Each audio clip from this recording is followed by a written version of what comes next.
तो गाइस यहाँ पे दो स्फीयर दे रखे हैं और दोनों की साइज अलग अलग है। एक की साइज छोटी है और दूसरे की साइज क्या है, बड़ी है।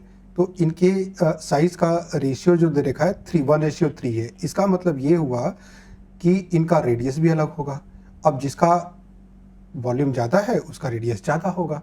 तो अगर हम पहले वाले का रेडियस एज्यूम कर लें कि सपोज इसका रेडियस a है और दूसरे वाले का रेडियस क्या है, b है, तो जो दूसरे वाले का रेडियस है, दूसरे वाले का वॉल्यूम जो होगा वो क्या हो जाएगा, 4/3 पाई b क्यूब। और पहले वाले का वॉल्यूम क्या हो जाएगा, जो छोटा वाला है 4/3 पाई a क्यूब हो जाएगा। अब जो बड़ा वाला वॉल्यूम है वो छोटे वाले का 3 टाइम्स है। 4/3 क्या हो जाएगा, कैंसिल हो जाएगा। अब b cube equal to 3 times a cube आ गया। b की वैल्यू क्या हो जाएगी, b become cube root of 3 की पावर 1/3 लिख दे रहे हैं, a हो जाएगा।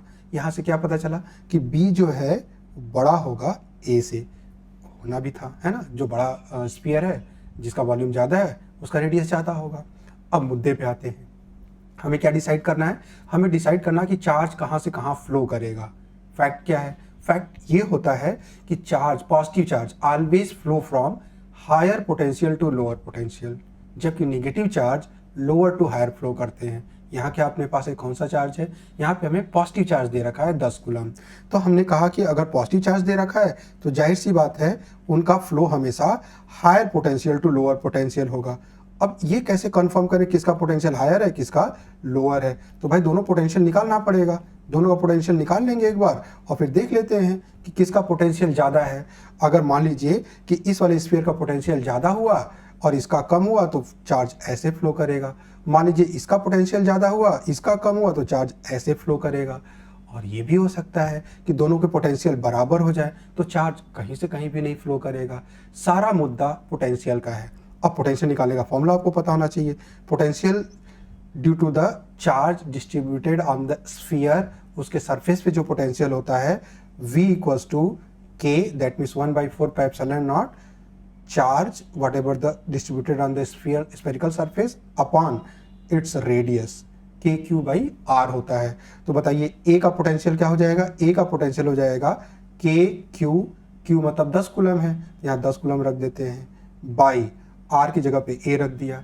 अब B का पोटेंशियल देखते हैं, ये स्फीयर A हो गया आपका, ये स्फीयर B है, तो B का जो पोटेंशियल हो जाएगा K, सेम चार्ज है, रेडियस B हो गया।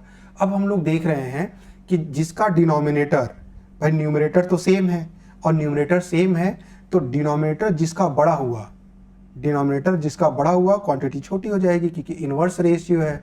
यहाँ पे B क्या निकला है, बड़ा निकला है, और B बड़ा है, A छोटा है, इसका मतलब कि VB क्या होगा, छोटा हो जाएगा। इसका मतलब VB is smaller than VA, तो B का पोटेंशियल A से छोटा होगा। तो चार्ज कहाँ से कहाँ फ्लो करेगा, जब भी इसे वायर से कनेक्ट करेंगे आप, हमेशा charge higher potential to lower potential, इसका मतलब A से B फ्लो करेगा, B से A फ्लो करना इम्पॉसिबल है। आई होप आपको समझ में आया होगा।